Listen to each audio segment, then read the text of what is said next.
Hello everyone and welcome back to our channel. In today's video, I'm going to show you how to add Snapseed QR code.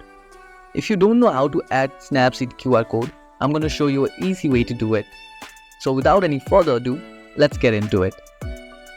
At first, open the Snapseed app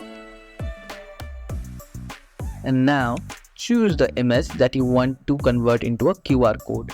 For example, I'll choose this one. From here, you'll have to add some effects.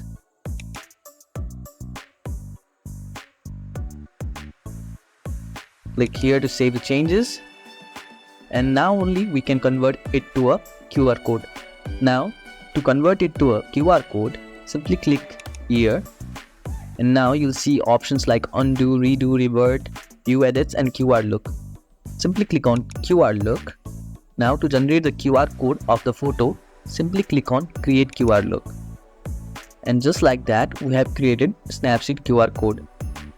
Now you can share this with your friends, and now if they scan your QR code, they'll be able to see your photo that you have edited. If you found this video helpful, don't forget to give this video a thumbs up and subscribe to our channel for more tutorials like this.